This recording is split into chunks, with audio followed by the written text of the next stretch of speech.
Tonight on Sightings, a grisly murder leaves a parapsychologist dead. When they discovered the body, there were no clues. But from beyond the grave, he helped authorities find the killer.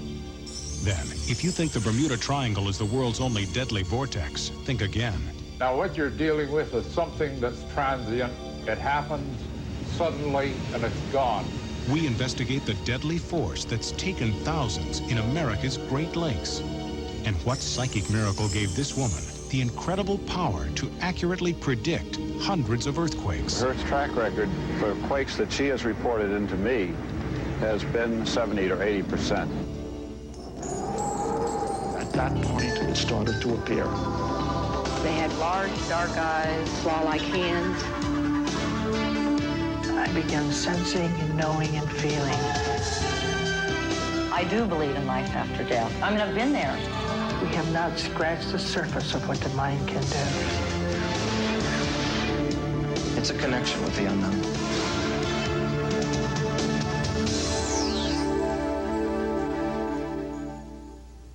In 1990, psychic Scott Rogo had a horrifying premonition.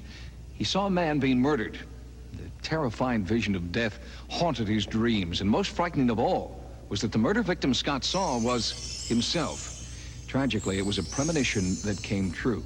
Scott Rogo was internationally recognized as an expert in the paranormal. He was the author of 30 parapsychology books that ranged in subjects from ghosts to premonitions. Ironically, Scott's fatal premonition about his own life would come true. On August 16th, 1990, as a peaceful San Fernando Valley, California sleeps, a grisly murder is taking place. World-renowned parapsychologist Scott Rogo is stabbed to death, his throat slashed.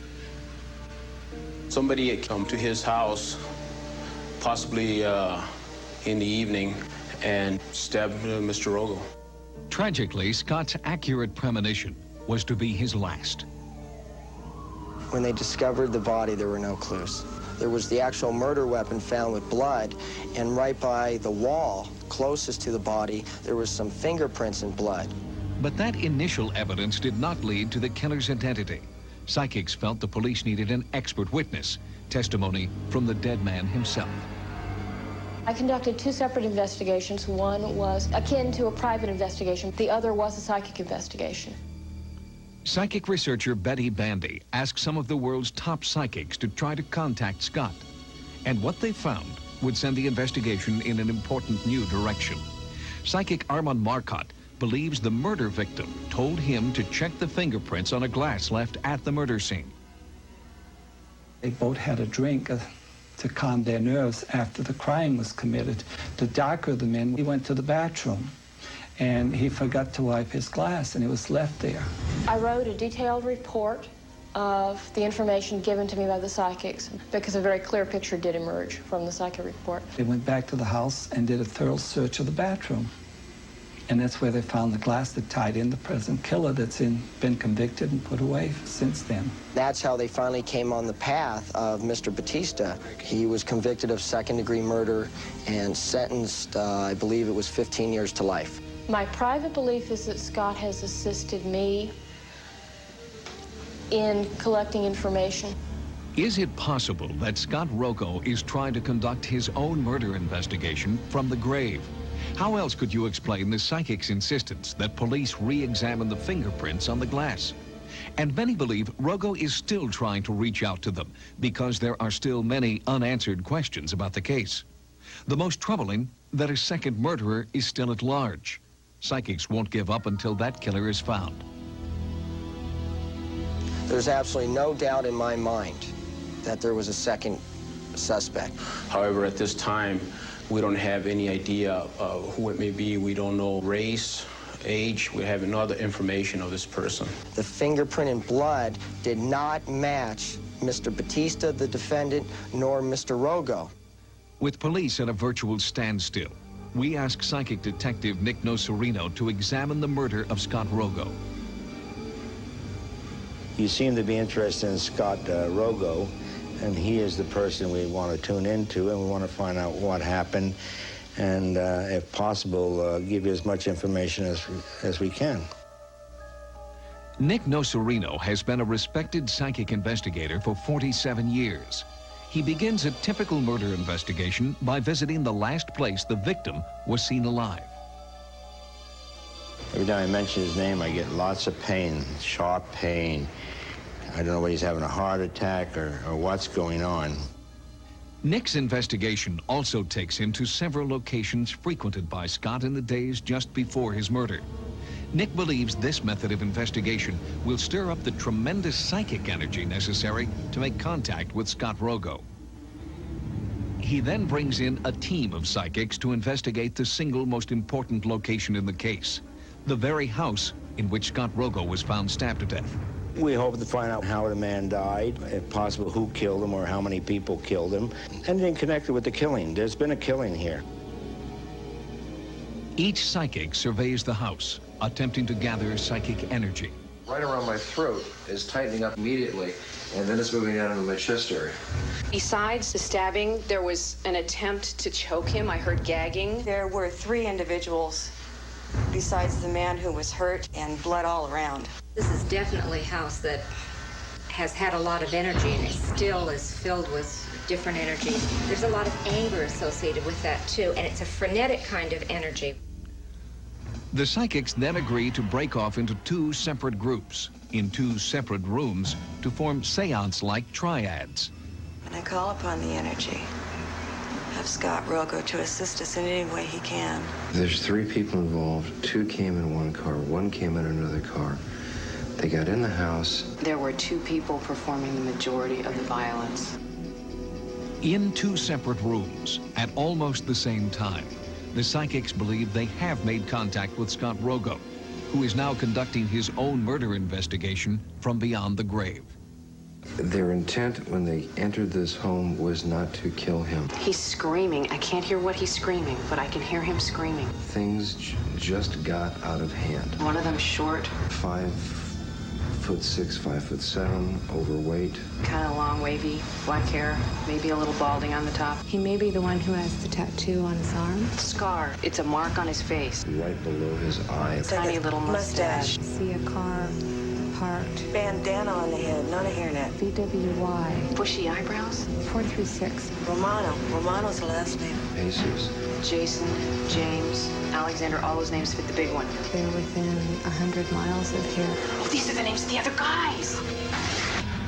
According to the psychic team, this is the killer of Scott Rogo. Both triads, independent of each other, provided the same description.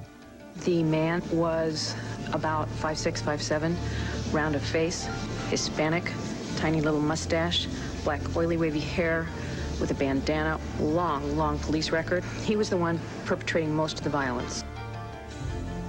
This is the man the psychics believe killed Scott Rogo. He is Hispanic, about 5'7" tall, 160 pounds in weight, and still living, they believe, in the Southern California area. The sketch and description have been handed over to police for further investigation. The product, psychics believe, of Scott Rogo's ghostly communication about the face behind the bloody handprint. His presence to me was still very strong in that house, and hoping that somebody will uncover some aspect of the crime. Police policy prohibits comment on this unsolved case, but we will follow their developments and hope to bring you an update of the Scott Rogo case in the near future. Coming up, the Bermuda Triangle has nothing on these lakes. Now, what you're dealing with is something that's transient. It happens suddenly, and it's gone. We investigate the deadly force that haunts America's Great Lakes. The Bermuda Triangle may be the most famous vortex of mystery and death in the world, but it's not the only one. The Great Lakes Triangle, right here in the United States, has been almost as deadly. Hundreds of people have vanished in an area which many believe is a gateway to oblivion. There is a force that has survived from folklore to scientific fact.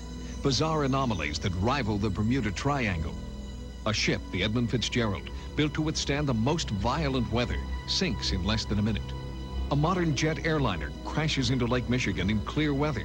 These are only 2 of the thousands of shipwrecks and plane crashes that have plagued the Great Lakes since earliest recorded history.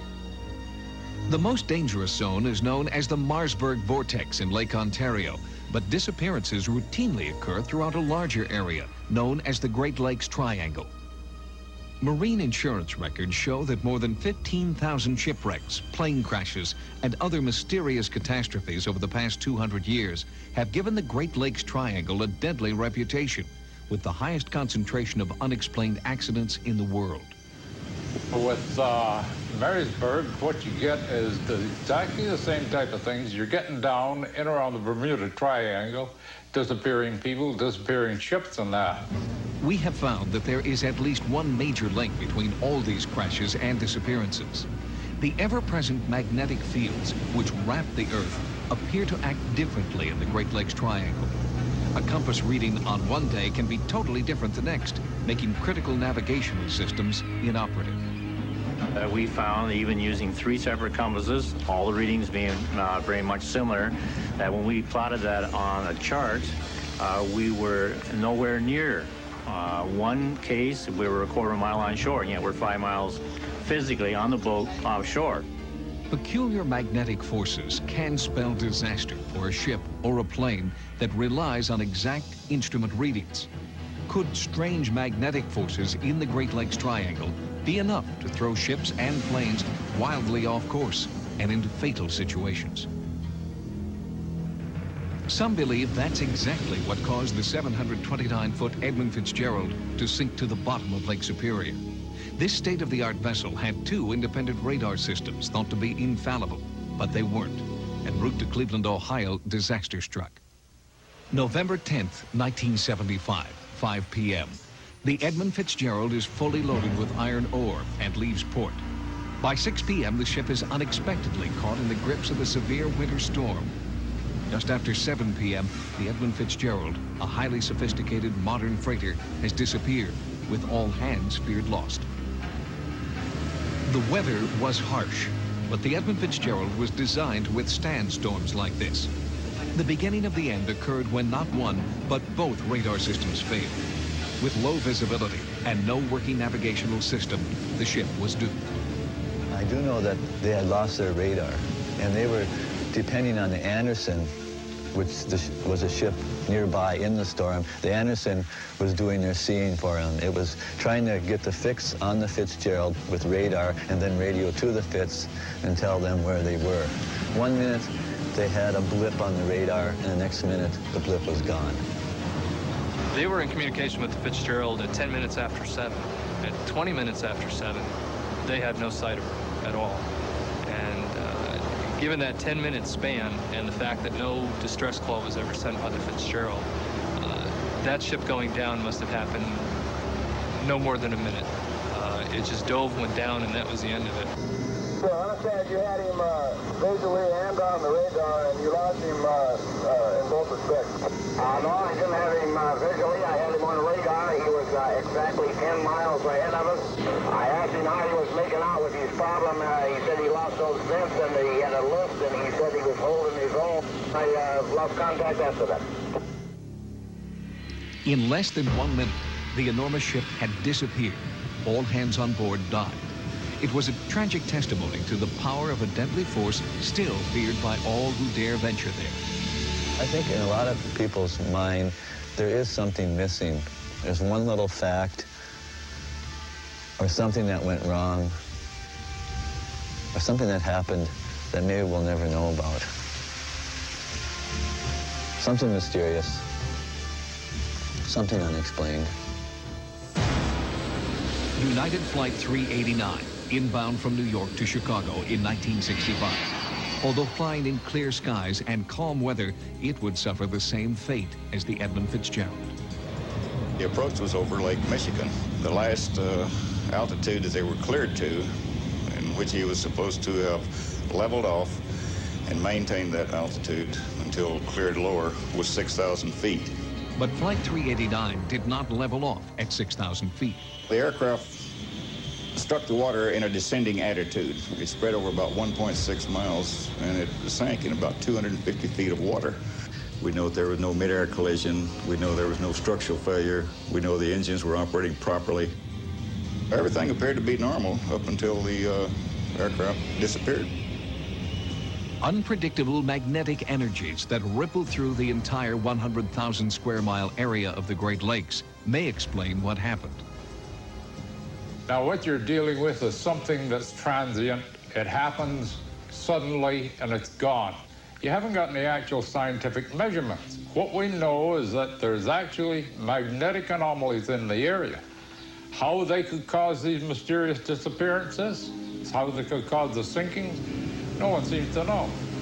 Magnetic forces that can kill. Do they exist in the Great Lakes Triangle? Researchers continue to study the bizarre quirk of nature that has taken so many lives. In the past year alone, nearly 35 boats and planes have vanished without a trace.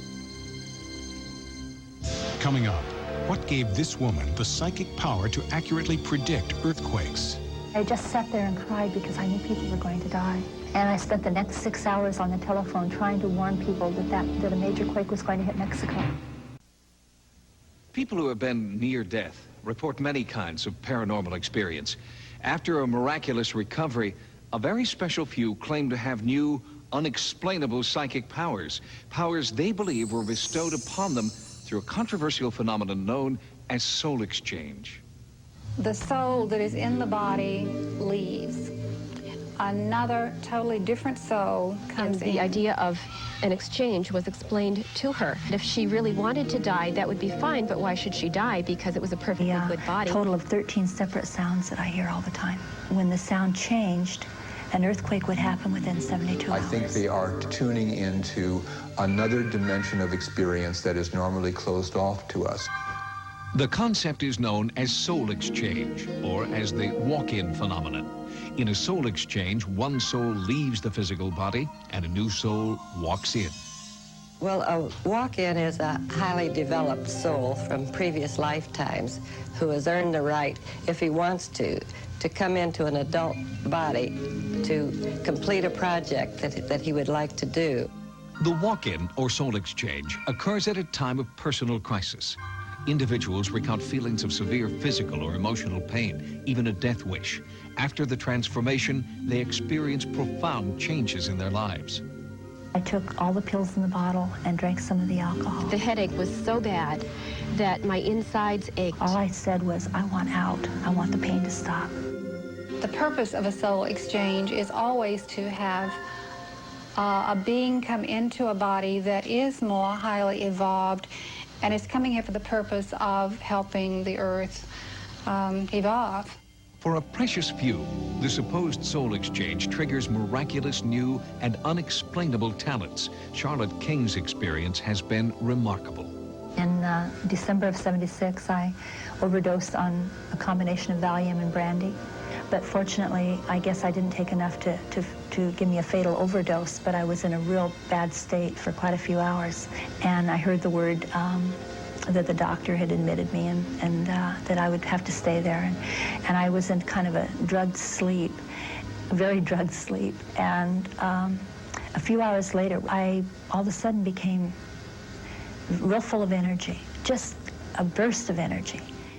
Charlotte believes she left the hospital literally a new person, one with an uncanny talent to predict violent seismic activity around the world. She began to hear sounds no one else could hear and had nearly unbearable pains throughout her body. In the way that I predict the earthquakes, the way that I forecast the earthquakes, is through the sound, and the combination of sound and pain tells me where the earthquake will take place. But her newfound talent was emotionally painful. In 1985, she sensed a quake in Mexico City, but no one would listen. I was working at a computer company in Sacramento in 1985 in September, and I began having headaches. And I went to my boss, Paul, and I said, Paul, I've got to go home. He said, why? I said, there's going to be a major earthquake. And he said, where? And I said, Mexico. And he said, there better be. And I went home. And I spent the next 6 hours on the telephone trying to warn people that a major quake was going to hit Mexico. Nobody was interested. Nobody cared. And I just sat there and cried because I knew people were going to die, and there was nothing I could do about it. As the sounds and pain persisted, Charlotte got in touch with Christopher Dodge at the Library of Congress. He began tracking her predictions as part of Project Migraine. It was absolutely understood from the very beginning that Charlotte must call me up before the earthquake, and that it must be recorded and it must be witnessed. And of course, I felt sure that those restrictions would thoroughly discourage her from undertaking to do something like that. In fact, I was hoping that it would, but it didn't. And in rapid sequence, she proceeded to predict major events. I called Chris on the phone and said, Chris, all hell's going to break loose. I said, Mount St. Helens is going to have a major change within 72 hours. And he picked up the phone and called the Volcano Center, and they said, absolutely not, there's no activity. And the next day, Mount St. Helens went on eruption alert. And it blew a few days later in April. Over time, I would say that her track record for quakes that she has reported into me has been between 7 and 8 on a scale of 10, or in other words, 70 or 80%. And in some cases, with Mount St. Helens, I'd say that she has been 100% accurate. Charlotte predicted the recent earthquakes in Southern California and now believes the big one is coming. I think there's a real possibility that there's going to be a lot more activity down there. There's just a whole different feeling to this series of earthquakes, both in Northern and Southern California, that have been occurring since April the 23rd. Charlotte believes her amazing predictions are due to a soul exchange. Skeptics doubt that soul exchange exists, but Charlotte's 70% accuracy rate is testimony to the transformation in her life. Thanks for joining us. For Sightings, I'm Tim White. Good night. On the next Sightings, has science learned how to beat death with the latest technology in cryogenics? And would you be willing to be frozen to death to extend your life? Plus, an entire town that claims to be reincarnated. All on the next Sightings. Tomorrow on the season premiere of Code 3, be there when a daredevil stunt turns to tragedy and a bungee jumper's cord snaps right before your eyes. Code 3 tomorrow after the season premiere of Cops. And Sunday, get ready for TV history in the making as Rock returns live with no retakes, no second chances, and no telling what will happen. See the season premiere of Rock live Sunday after the classic first episode of In Living Color. Now, stay tuned for an all-new Rachel Gunn.